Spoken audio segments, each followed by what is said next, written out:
Hey guys, what's up? Son of Chelsea here. Oh wait, just before I start my video, I've just got to take a nice sip of some coffee just to get ready for the video.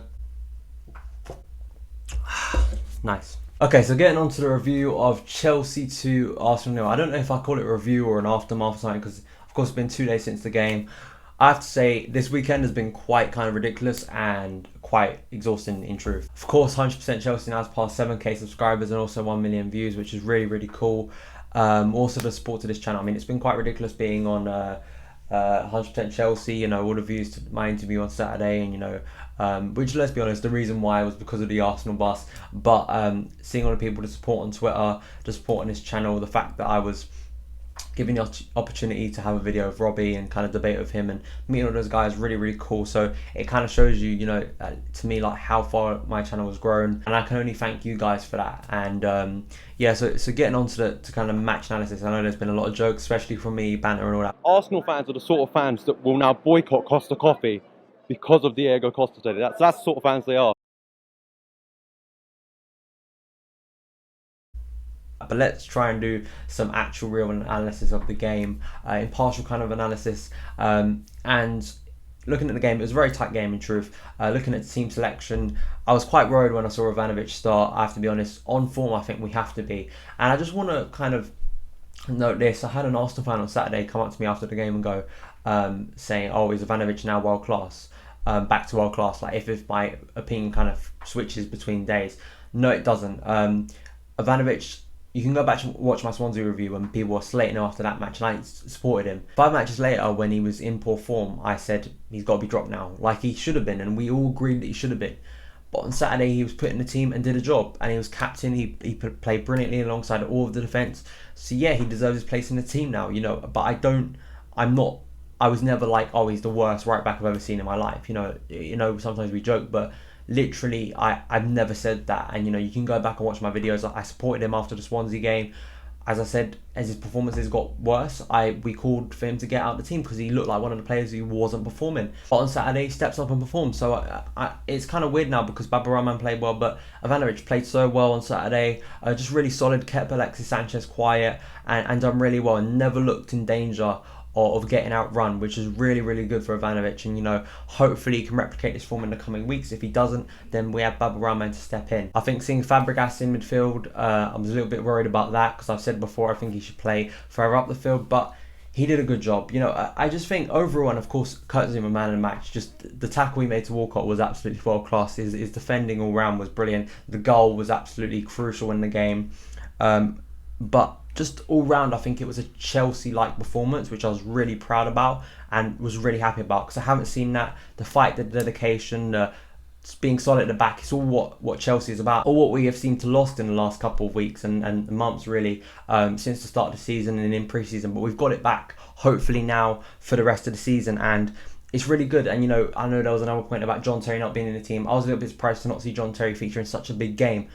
But wasn't it a positive that we looked okay about him? In the past when we haven't had John Terry, sometimes it seems that we seem to lose it at the back, but that wasn't the case. John Terry wasn't there, but we still looked solid at the back against one of the best teams in the Premier League, which I thought was really positive. But yeah, it was a tight game, and of course I have to talk about Diego Costa. Jokes aside, he probably should have been sent off, and that was really a big turning point. I could really only see it ending in a draw. I thought both teams were very solid at the back. Mike Dean had an absolutely awful game, let's be honest, for both sides. Even though Arsenal did deserve 2 red cards, so did Costa, and Costa probably deserved more in terms of, and that's me taking off my blue tint glasses. You know how much I like Costa, and like we'll defend him, but we have to be honest and rational here and impartial. And say, listen, he probably should have been sent off on the day. We were lucky that the refereeing was so poor.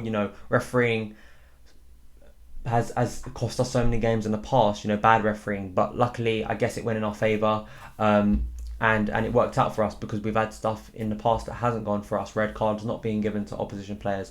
So Diego got away with it, but overall for me, just that's all people can remember of Diego in that game. What I liked about him in that second half was he didn't come out and start rushing around and asking for more. He seemed to calm it down, which was, I think, something that was really good at Diego. He was clearly being smart there.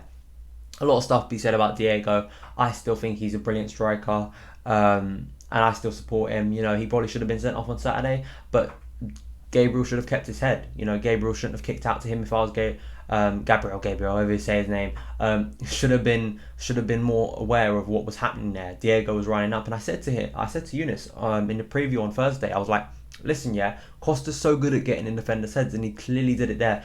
Costa and Gabriel clearly have a past, and you know that was brought up again. So Costa stayed on the pitch. We won 2-0. It was a massive turning point. I don't know what Cazorla was doing to get another red. You know, I don't think there can be any excuses about that one. You know, what's he doing? His team were already 1-0 down and down to 10 men. Getting another red card just basically ended the game for them.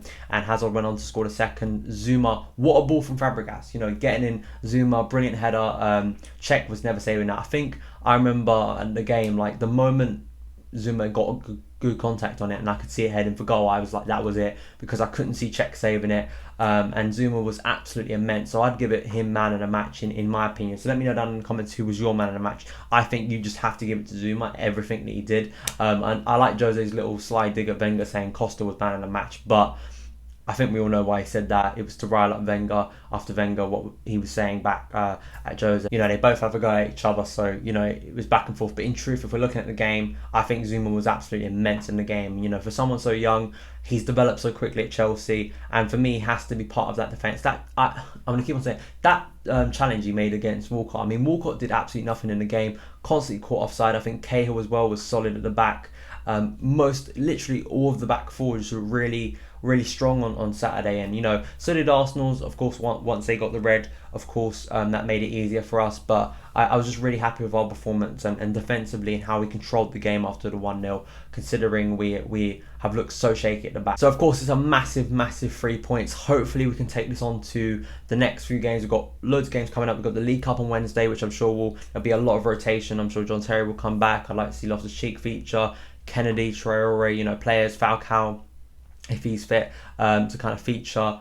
And then of course got Newcastle, which is a big game because we haven't won up there for so long. We've got to go up there and get the 3 points to keep this positive momentum going. And then of course back to the Champions League against Porto. So really big games. But the good thing about it is we're now going into it with a positive mentality. That win on Saturday boosted the crowd. Hopefully it is the turning point that I thought it could be. Always nice beating Arsenal in the derby. And yes, some things never change. Some things just never change.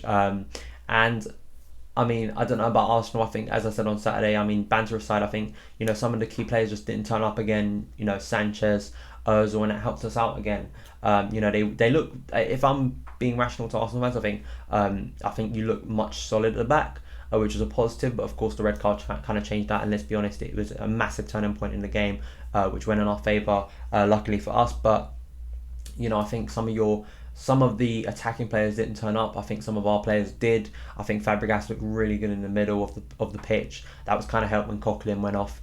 And yeah, just overall. So let me know your opinions on everything I've said in this video, guys. I'm a little bit exhausted after the weekend. Kind of a crazy weekend, but let me know everything. Follow me on Twitter at @SonofChelsea. That seems to be growing more and more every day. So thank you guys for that support. Instagram, I've got a Facebook page. Hopefully I'll be updating that. And also what I put on Twitter today, I was like, would you like to see me do some FIFA videos? I said this, I was talking to Max on Thursday, and I was like, should I do some FIFA videos? I may do a live stream on PS4 when the game comes out, but I'm not entirely sure on going into gaming videos yet. But let me know what you think of some sort of FIFA kind of gaming videos. I'm kind of interested. I'm a bit like that at the moment, so let me know your opinions on it. And yeah, thank you so much, guys, for your support. Thank you for your support on 100% Chelsea. That's going to continue to grow.